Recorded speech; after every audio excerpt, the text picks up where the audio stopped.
Di jantung kota Kudus, Jawa Tengah, tersimpan warisan kuliner yang tak hanya menggoda lidah, tapi juga menyimpan jejak sejarah dan spiritualitas.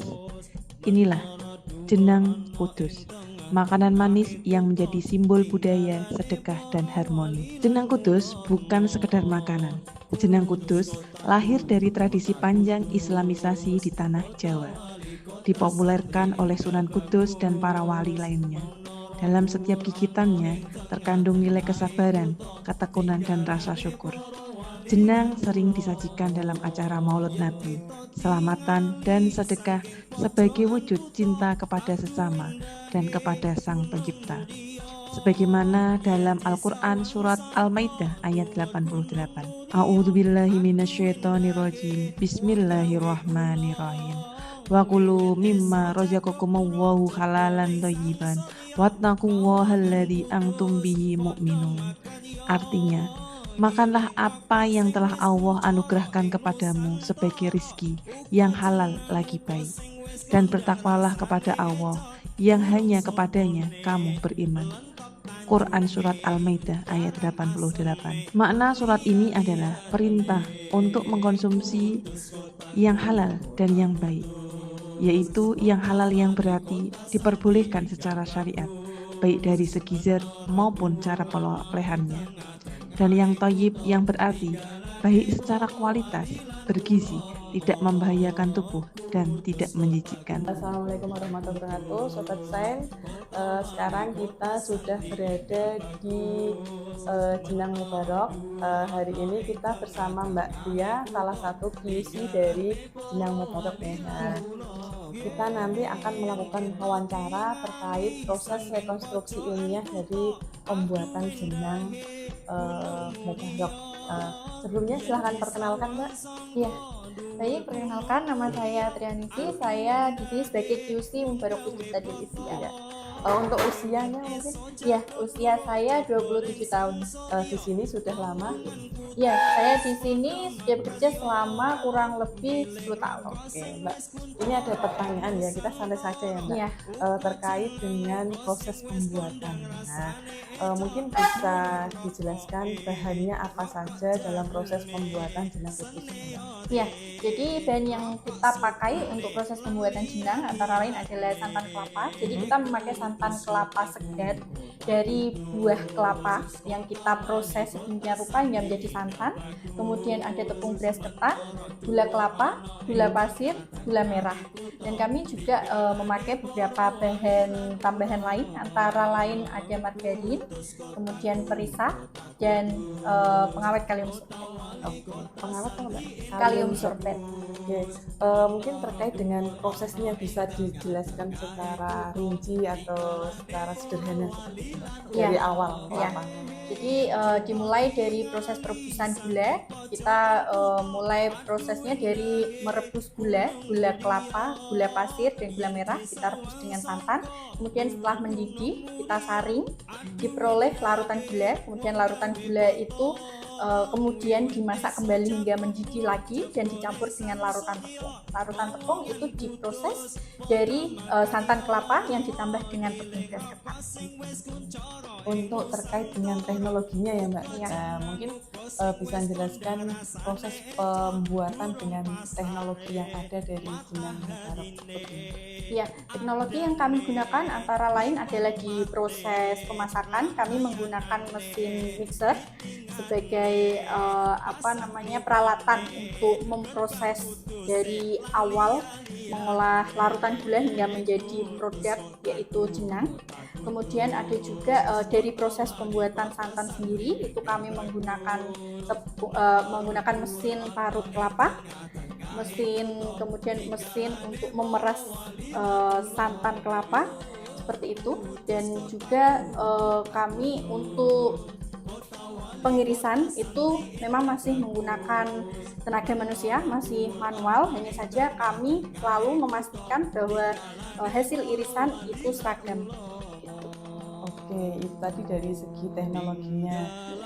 Kalau kita lihat dari segi lingkungannya, Mbak, yang namanya Nyuwun Sewu ya, setiap perusahaan atau apa itu kan kita ada limbahnya dan sebagainya. Iya. Bagaimana di sini itu bisa meminimalisir limbah atau bagaimana mengolah limbah-limbah itu tadi? Ya, untuk pengolahan limbah sendiri, untuk saat ini kami ada program yang dicanangkan proses untuk pengolahan limbah IPAL, sedang proses pembangunan IPAL. Kemudian yang kami lakukan saat ini adalah memilah jenis-jenis limbah itu, ada limbah padat, limbah cair, kemudian limbah B3 kita kategorikan. Dan untuk limbah yang bisa kita jual, kita akan jual seperti ampas kelapa, itu bisa kita jual sebagai pakan ternak. Kemudian untuk batok atau tempurung kelapanya itu juga kita jual, bisa untuk seperti itu. Terkait dengan karyawan, bisa dijelaskan sedikit karyawan yang ada di sini itu rata-rata dari mana, atau mendatangkan khusus atau gimana gitu, Mbak? Ya, untuk karyawan sendiri kami ada dari tetangga sendiri, ya. Kemudian ada juga dari beberapa karyawan itu yang mungkin rumahnya agak jauh dari sini. Itu kami tidak menutup diri, maksudnya ya, untuk membuka lebih luas lagi karyawan-karyawan ini datang dari manapun gitu, tidak membatasi itu gitu. Kita bisa mendatangkan karyawan dari manapun selagi mereka kompeten dan sesuai dengan kriteria kita. Terkait mungkin kalau saya lihat di sana ya, di museum itu kan banyak jenisnya kayak gitu dan rasanya, betul. Bisa menjelaskan ada berapa rasa? Iya. Untuk saat ini varian kami cukup banyak, mungkin lebih dari 50 varian. Untuk rasa sendiri ada rasa mocha, kemudian beberapa rasa buah seperti durian, stroberi, nangka, kemudian ada juga rasa susu. Selain rasa buah, kami ada rasa susu, cappuccino, rasa mocha seperti itu. Dan yang paling best seller dari semuanya itu ada jenang rasa mocha, karena orang beranggapan bahwa rasa mocha itu seperti rasa original, seperti itu. Jenang rasa mocha dan juga jenang rasa original yang kemasan 250 gram. Yang klasik mungkin itu ya, pernah lihat yang kemasan putih. Nah, betul. Itu yang favorit di sini. Betul. Namanya jenang apa, Mbak? Jenang rasa original. Kalau saya menyebutnya jenang kabutan. Kayak bantalan. Iya. Memang unik ya, unik rasanya. Yang cocok untuk olah-olah. Betul. Baik, terima kasih Mbak atas wawancaranya seperti ini. Semoga nanti bisa bermanfaat untuk sahabat sains. Jadi harapannya ketika kita makan jenang itu ternyata banyak konsep, baik itu dari sisi sainsnya, kemudian dari sisi teknologinya ataupun aspek lingkungannya dan aspek masyarakat. Iya. Terima kasih ya Mbak. Iya, sama-sama Ibu. Proses pembuatan jenang kudus melalui 2 tahapan, yaitu proses pelarutan gula. Gula dilarutkan dengan santan dalam suhu di atas 100 derajat Celcius. Proses ini untuk menghasilkan karamelisasi, kemudian disaring untuk membersihkan kotoran yang terlarut bersama larutan gula. Tahapan kedua yaitu proses pemasakan. Dilakukan dengan mencampur larutan gula dengan larutan tepung ketan yang sudah dicairkan dengan santan. Hal ini bertujuan untuk mempermudah proses pengadukan agar dapat tercampur rata. Proses pemasakan membutuhkan waktu antara 3,5 jam sampai 5 jam untuk menghasilkan jenang dengan kualitas yang bagus dengan suhu antara 95 sampai 98 derajat Celcius. Dalam proses pemasakan, pegawai menggunakan kayu bakar untuk menghasilkan aroma khas dan rasa yang berkualitas, sehingga pegawai harus selalu mengontrol panas api. Untuk proses pengadukan menggunakan mesin mixer yang di dalamnya ada seperti bidang miring untuk mengaduk secara cepat agar jenang tidak gosong dan tidak meninggalkan kerak di bagian bawah kuali atau wajan. Setelah jenang matang, dipindahkan ke nampan-nampan kecil untuk mempercepat proses pendinginan. Jenang didinginkan dalam suhu ruangan selama 13 jam dan siap untuk diiris dan dikemas. Proses pengirisan masih manual, dikerjakan oleh ibu-ibu dengan pisau. Hal ini tentunya menyerap tenaga kerja di sekitar, sehingga memberikan nilai ekonomis bagi masyarakat Kudus. Proses pengemasan ada 2 kategori, yaitu primer dan sekunder. Proses pengemasan primer mulai dari pengemasan jenang Dalam plastik, pengemasan sekunder, jenang dimasukkan ke dalam kardus. Plastik yang digunakan untuk membungkus jenang jenisnya sudah food grade sehingga aman untuk dikonsumsi. Baik Sobat Sains, kita akan melakukan rekonstruksi ilmiah pada proses pembuatan jenang.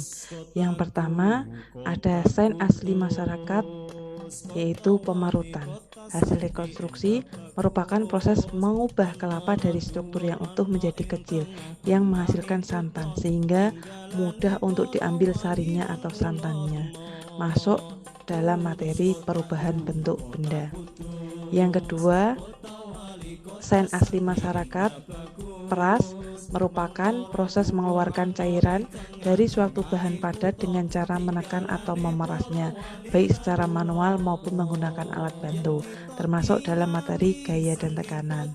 Ketiga, sains asli masyarakat, karamelisasi. Hasil rekonstruksi merupakan proses kimia yang terjadi ketika gula dipanaskan sehingga menghasilkan perubahan struktur dan menghasilkan warna coklat, aroma khas serta rasa manis, termasuk materi IPA, zat dan perubahan. Sains asli masyarakat yang keempat adalah pemasakan, yaitu proses mengubah bahan makanan dengan menggunakan panas, baik melalui perebusan maupun pengukusan ataupun teknik lainnya.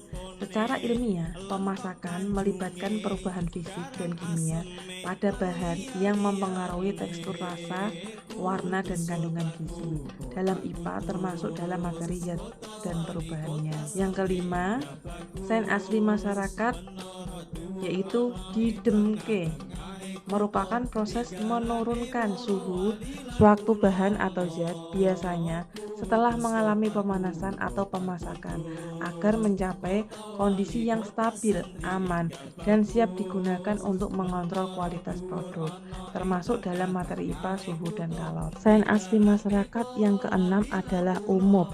Hasil rekonstruksinya yaitu berasal dari bahasa Jawa yang artinya mendidih atau mengeluarkan asap untuk menggambarkan kondisi air atau cairan yang sedang dipanaskan hingga mencapai titik didih. Kaitannya dengan materi IPA adalah suhu dan kalor. Yang ketujuh, sains ilmiah masyarakat adalah disaring, yaitu proses pemisahan zat padat dari zat cair atau gas dengan cara melewatkan campuran tersebut melalui media penyaring.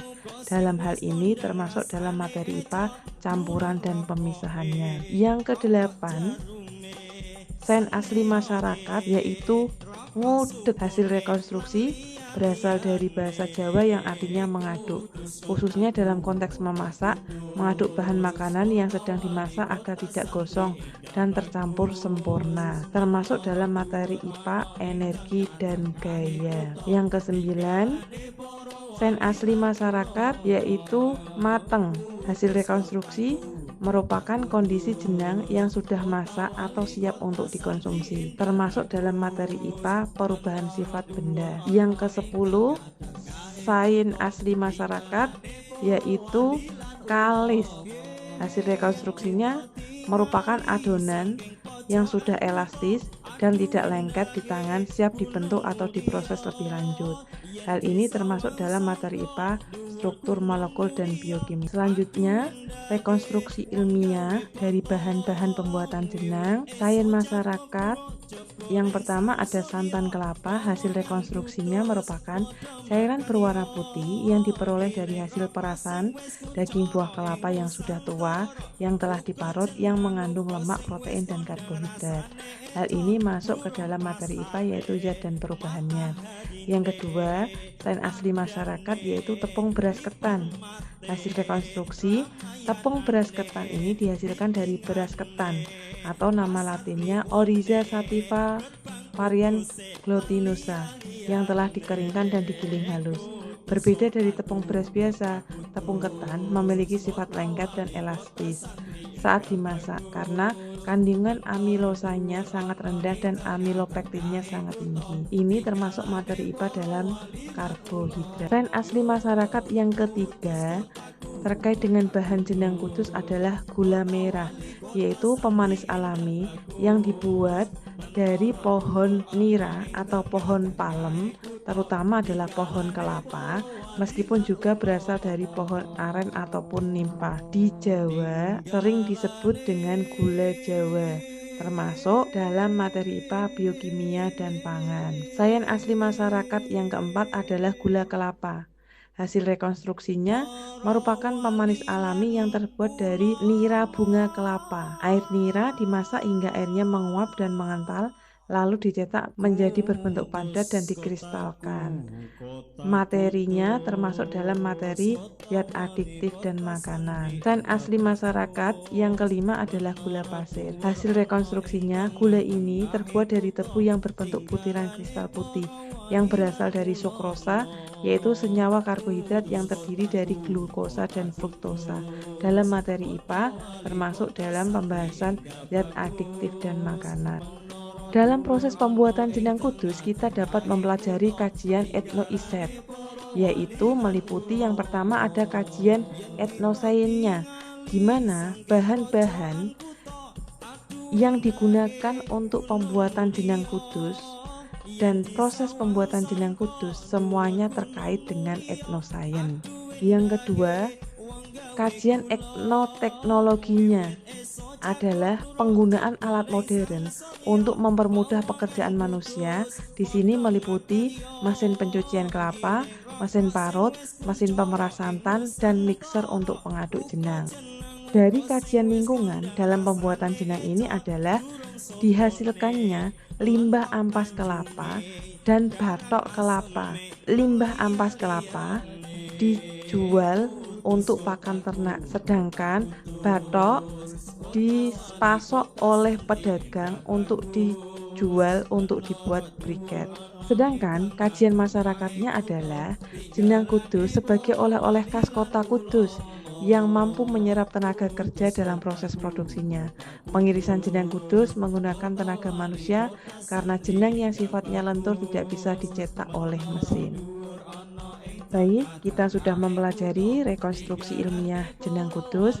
Sekarang silahkan jawab pertanyaan berikut dan tulis jawaban di kolom komentar.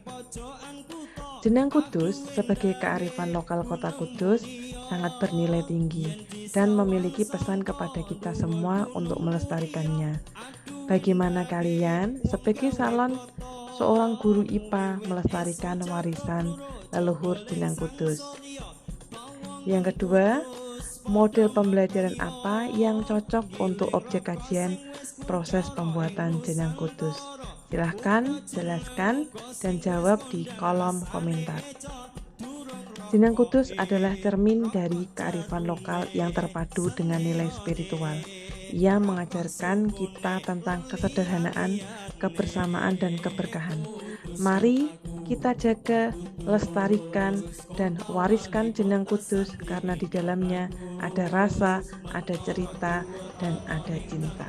Sekian dari saya, terima kasih Sobat Sains, jangan lupa like, share, dan subscribe.